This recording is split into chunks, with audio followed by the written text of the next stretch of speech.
G'day guys, Mr. B here with a video tutorial to show you how to draw line graphs in Excel. So guys, we're going to look at a question here which asks us to draw a line graph in Excel, okay? And I'm not too worried about the question at the moment, but if we're going to draw a line graph for this data in Excel, well, the first thing we've got to do is we've got to take this data and we've got to type it in. So I'm going to start off with month, and I'm going to say Jan and Feb, and I put my distance, and I'm going to start putting some numbers in there as well. So I've got 455 and 473 and so on, okay, until I've got it all sorted. Now I've done this already to make sure we don't take too long for this tutorial. So what I'm going to do is I'm just going to copy and paste across what I did earlier. Now guys, you'll notice that there's no units in here. I just put the numbers only. That's super important. We have to put numbers only in here, otherwise the graph ain't going to work. Now guys, once we've done this, we're going to select all of the information we've just put into our table.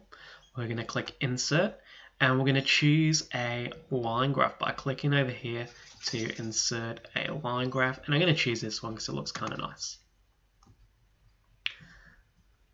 But guys, we're not quite done yet. Guys, when we draw graphs in maths, we have to have an appropriate title, and this title is definitely not appropriate. It's not a lot of information. It doesn't tell me what the graph is showing. We also need some labels on these axes to say what it's showing us. Okay, and we can do this quite easily. If we look up at the chart tools here, when the graph is selected, we can hit Design, and we can add some elements. I can add some titles here, primary horizontal title and a primary vertical title for our vertical and horizontal axes.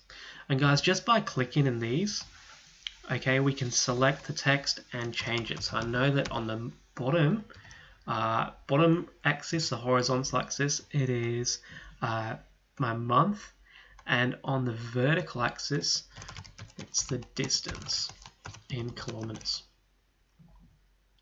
And you can move those around and make them bold and tidy things up if you like to. Guys, the other thing we got to do, we have to have an appropriate title. Okay, so distance is definitely not an appropriate title here.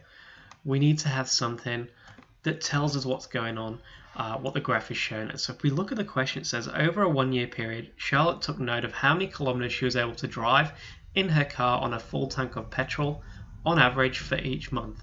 Her results are shown in the table. So guys, what we can do is we can change this title again just by clicking in there, and we can type something appropriate like the average distance driven on a full tank of petrol. If you want to, again, you can tidy this up by making it bold, and because it's a title, we might want to underline it. And guys, that is it. That is a line graph done in Excel, and it looks pretty smart and neat. Guys, I hope you found this tutorial useful. Catch you again next time for some more maths videos with Mr. B.